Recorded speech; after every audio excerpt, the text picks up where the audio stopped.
पार्थाय प्रतिबोधितां भगवतां नारायणेन स्वयं व्यासेन पुराणमुनिना मध्ये महाभारतम् अद्वैतामृतवर्षिणीं भगवतीम् अष्टादशाध्यायिनीम् अम्ब त्वा अनुसंददामि भगवद्गीते भवद्वेषिणीम्। जय श्री महाकाल, जय श्री कृष्ण, जय श्री कृष्ण, जय श्री कृष्ण। આજે પાછો હું શ્રીમદ ભગવદ્ ગીતાને લઈને આવ્યો છું। મારો ધ્યેય આ છે કે દરેક ધર્મ પ્રત્યે જાગીએ। આમાં 18 અધ્યાય આપવામાં આવેલા છે, 700 શ્લોક આપવામાં આવેલા છે। આ 700 શ્લોક શેના માટે છે? પહેલો શ્લોક ધૃતરાષ્ટ્રવાચ, પહેલા અધ્યાયનો પહેલો શ્લોક, ધર્મક્ષેત્રે કુરુક્ષેત્રે સમવેતા યુત્સવ મામકા પાંડવાશ્ચૈવ કિમ કુર્વન્તુ સંજય। સંજયને ધૃતરાષ્ટ્ર પૂછે છે કે મારા સંતાનો શું કરે છે ધર્મક્ષેત્રની અંદર, ધર્મની વાત કરે છે। ધર્મક્ષેત્ર, અત્યારે ધર્મક્ષેત્ર જાગ્યું છે ને દરેક જાગે, માફી નહીં મંગાવતા। માફી મંગાવવાથી તો એવા કેટલાય વિડીયો છે માફી મંગાવવાના। આનો કોઈનો કોઈ છેડો આવવો જોઈએ। એક શાસ્ત્રીને હું ઓળખું છું, દેવકીનંદન ઠાકોરજી, જે મારી માટે મારા ગુરુ છે। મેં એમને જોયા નથી, એમને હું મળ્યો નથી, એમના વિડીયો હું ખાલી જોઉં છું, બરાબર। એમને રૂબરૂ હું કોઈ દિવસ મળ્યો નથી, એમની સાથે મુલાકાત કરવાની છે। જે ધર્મસત્તાની અંદર આપણું સનાતન બોર્ડ બને તો આવા સાધુઓ કોઈ દિવસ આપણા ધર્મગ્રંથ ઉપર બોલે નહીં। આજે દ્વારકાની વાત આવી, એમની પહેલાં જલારામ બાપાની વાત હતી, એમની પહેલાં વિષ્ણુજીની વાત હતી, એમની પહેલાં શિવજીની વાત હતી। તો વિદ્યાર્થીના પહેલાં લક્ષણો શીખો। વિદ્યાર્થી કોને કહેવા? આ બધા સ્ટેજ ઉપર જે બેસી ગયા છે ને, વિદ્યાર્થીના 5 લક્ષણો બતાવવામાં આવ્યા છે। કાગ ચેષ્ટા, ભગધ્યાનમ, શ્વાન નિંદ્રામ તથૈવ ચ અલ્પાહારી ગૃહત્યાગી વિદ્યાર્થી પંચ લક્ષણમ। વ્યાસપીઠ ઉપર બેસવા પહેલા 5 લક્ષણો આપણામાં પણ હોવા જોઈએ, બરાબર।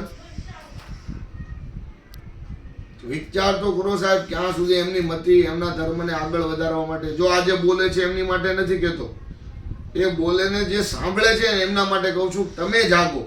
હજારોની મેદનીની અંદર કોઈ બ્રહ્માજીનું અપમાન કરે, કોઈ વિષ્ણુજીનું અપમાન કરે, એક પણ જ્ઞાની નહીં હોય સાહેબ, એક પણ જ્ઞાન નહીં હોય કે બ્રહ્મા કોણ છે, વિષ્ણુ કોણ છે। આવી આપણી મતિ મરી ગઈ છે ના। આ વસ્તુ છે ને, કદાચ તમે કોઈ ધર્મને પાલન કરતા છો, એમની સાથે મારે કોઈ સંપ્રદાય હારે કોઈ લેવા દેવા નથી, પણ મારા ધર્મ ઉપર કોઈ આંગળી ઉઠાવશે તો હું બોલીશ। આપણે બધાનો હક છે, અને બોલવું એમને પાછું કરી બતાવું। આજ સુધી મેં અનેક કામ કર્યા છે, સ્વામિનારાયણ સંપ્રદાયના ઘરે અનેક કર્મો મેં કર્યા છે, કથા, વાર્તા, યજ્ઞ, આ કર્મ। પાછી મારી વાતનો કોઈ અલગ મતલબ ન કાઢતા, પણ કહેવાનો કાગ ચેષ્ટા, કાગડા જેવી ચેષ્ટા હોવું જોઈએ। કાગ ચેષ્ટા, બકત ધ્યાનમ, બગલા જેવું ધ્યાન હોવું જોઈએ। શ્વાન નિંદ્રામ તથૈવ ચ, શ્વાન જેવી, કૂતરા જેવી નિંદ્રા હોવી જોઈએ। અલ્પાહારી, થોડુંક ખાવાવાળો। અલ્પાહારી ગૃહત્યાગી, ઘરનો ત્યાગ કરે એમને વિદ્યાર્થી કહેવાય છે। વિદ્યાર્થી પંચ લક્ષણમ, આ સુભાષિતની અંદર કીધું છે। અને આમાં અક્ષર પરબ્રહ્મની વાત થઈ છે। એ પરબ્રહ્મ પરમાત્મા છે, બરાબર। એ કૃષ્ણ પરમાત્મા છે। શ્રીમદ ભગવદ્ ગીતાથી લઈ હું આવતો જે વિડીયો આવશે એમાં 18 પુરાણોના નામ સહિત હું વાત કરીશ। પણ કહેવાનો આજે મારો હેતુ એ છે કે દરેક ધર્મ પ્રેમીએ જાગીએ। આપણો ધર્મ, ગણપતિ બાપાને આપણે કેટલા વર્ષોથી ઓળખીએ છીએ સાહેબ, આપણી 7 પેઢીનું નામ આપણે યાદ ન હોય તો મારી પાસે આવજો, 7-8મી પેઢીએ પૂરું થઈ જાય એ ખબર નથી। જ્યારે આપણે તર્પણ કરવા, આના સંપ્રદાયના લોકો તર્પણ કરવા બેસે છે પોતાના પિતાજીનું, પોતાના દાદાજીનું, તો 4 પેઢીના નામ મોઢે નથી, એ હું તમને સાક્ષી આપી દઉં, બરાબર। તો કહેવાનો અર્થ કે ધર્મ પ્રત્યે જાગીએ। અને જો ધર્મનું રક્ષણ, હજી હું કહું છું, ધર્મનું રક્ષણ કરશો તો તમારા સંતાનોનું રક્ષણ ધર્મ કરશે। ધર્મો રક્ષતા રક્ષિતા, ધર્મનું રક્ષણ કરવા માટે આપણે દરેકે ઊભું થવું પડશે। 5000 માણસોની વચ્ચે આવા બફાટ કરીને જતા રહીને આપણે સાંભળી નહીં કરી નીકળી જઈએ, એ આપણે યોગ્યતા ન કહેવાય। એ શરીર નથી, એને મૃતદેહ કહેવામાં આવ્યો છે। જ્યારે દક્ષ પ્રજાપતિએ યજ્ઞ કર્યો તો શિવની નિંદા કરવા માટે. આ સ્ટોરી મારે તમને આ વાર્તા, આ વાત, આ સત્ય ઘટના છે. અને પાર્વતીજીને પણ આમંત્રણ, પોતાની પુત્રીને પણ આમંત્રણ નહીં આપેલું, અને પાર્વતીજી ગયેલા એમના પતિદેવની આજ્ઞા લઈને. ત્યારે શિવજીએ કીધું કે સતી ત્યાં ન જાઓ, ત્યાં જવાથી સારું નથી. પણ પોતાના પતિએ, શિવજીએ પાર્વતીજીને વાત ન કરી કે તમારા પિતાજીએ જે યજ્ઞ કર્યો છે એ મારું અપમાન કરવા માટે યજ્ઞ કર્યો છે. અને માતાજી ગયા, તમે જોયું, સાદર મિલી એક માતા, બરાબર. એ ચોપાઈ બી મને યાદ નથી, પણ એનો પણ હું તમને આગળ સ્ટોરી કહીશ. આખી આ વાર્તા છે, બહુ સત્ય છે સાહેબ. આપણે એને વાર્તા ગણીએ છીએ. આ તો જોવો તો ખરી, આ મારાથી બોલાઈ જાય, પણ વાર્તા નથી, સત્ય કહાની છે. આ કહાનીઓને તમે વાંચો, આ કહાનીઓને હૃદયમાં ઉતારો. અને માતાજી ત્યાં ગયા, યજ્ઞ જોયો, યજ્ઞની અંદર શિવનું સ્થાપન ન જોયું, એટલે માતાજી કોપાયમાન થયા, અગ્નિમાં બળી ગયા અને પોતાના પિતાનો પણ વધ કરી નાખ્યો. ધર્મ પ્રત્યે ને, પોતાના પતિ પણ ધર્મ પ્રત્યે, એ ધર્મનું મૂળ છે સાહેબ. અને ધર્મના મૂળ સાથે જો તમે નહીં ચાલો તો તમારું એ મૂળ કપાઈ જશે સાહેબ. એક જ બ્રાહ્મણની પ્રાર્થના છે, ધર્મ પ્રત્યે આપણે દરેક જાગીએ, ધર્મ પ્રત્યે આપણે દરેક ઊભા થઈએ અને ધર્મનું જ્ઞાન લઈએ. હું તમને કહું, તમે સાંભળી લો, દાંત કાઢી લો એમ નહીં. તમારે પોતાને પણ જાગવાની જરૂર છે.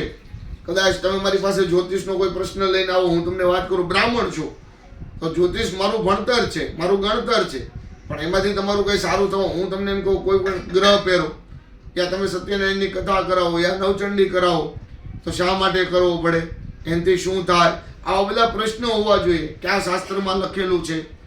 શાસ્ત્ર આદિ અનાદિ લખેલો છે સાહેબ. તુલસી મહારાજે, તુલસીજીએ, વેદવ્યાસજીએ,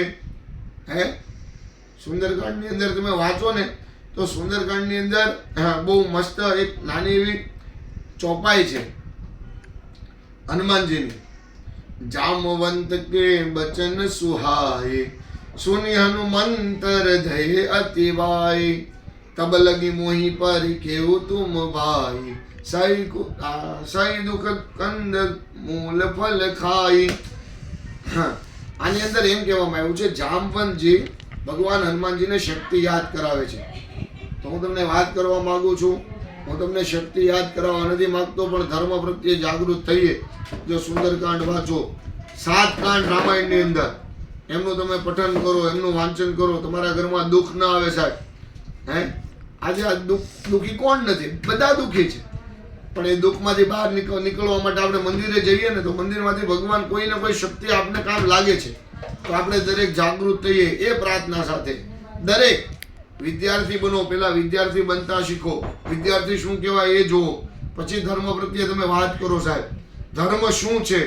ધર્મની ઉપર હું નહીં, સરસ્વતીજી લખવા બેસે ને તો પણ ન લખી શકીએ. આપણા પુરાણોમાં એવા સાક્ષી છે. ભગવાનના પ્રત્યે સરસ્વતી માની પણ કલમ રૂકી જાય છે, બરાબર. તો જાગૃત થઈએ બધા. એ જ સાથે મારી આ વાણી તમે શેર કરજો, લાઈક કરજો અને સબસ્ક્રાઈબ કરજો મારી ચેનલને.